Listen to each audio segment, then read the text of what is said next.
a kid by the name of Alex Echols. He is a boy with autism, and he had some very, very serious problems. So he actually suffered from a disease called tuberous sclerosis, which is a rare genetic disorder that causes the growth of non-malignant tumors in his organs.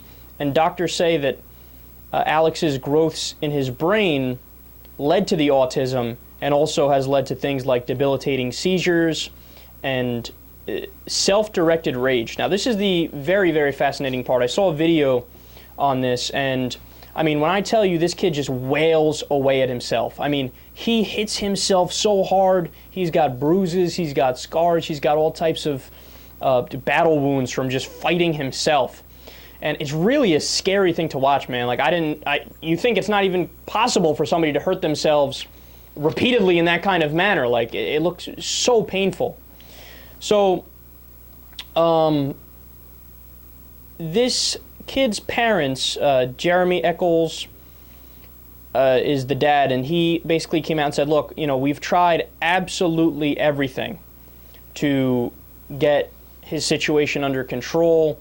And it got to the point where when he was 8 years old, they put him into a state-funded group home because they had to look after him 24/7, and they couldn't handle it themselves. You need like a group of 4 or 5 people to be able to take care of him, you know, stop him from hurting himself, etc.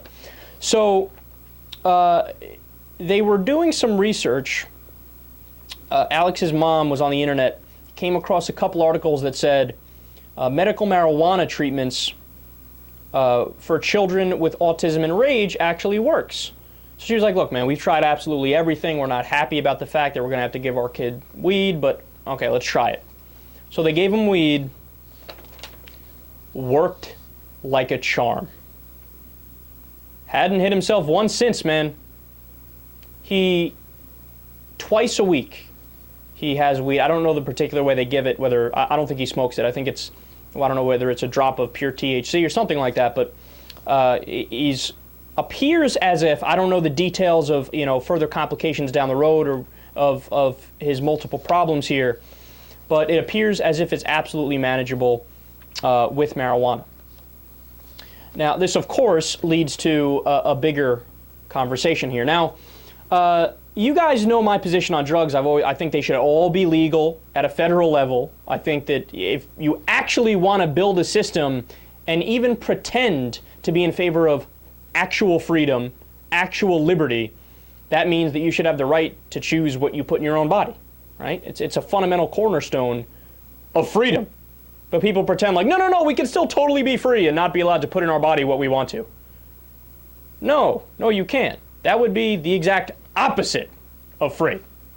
So, but that's a different conversation, and that's the main point here, is that when it comes to medical marijuana, look, I'm open to I know my position is the minority position for legalizing all drugs, right? And I'm willing to have that debate and that discussion and try to convince people. Here's where I don't think there should be a debate at all. Here the science is in. Medical marijuana. I mean, there is a laundry list of stuff that marijuana helps with.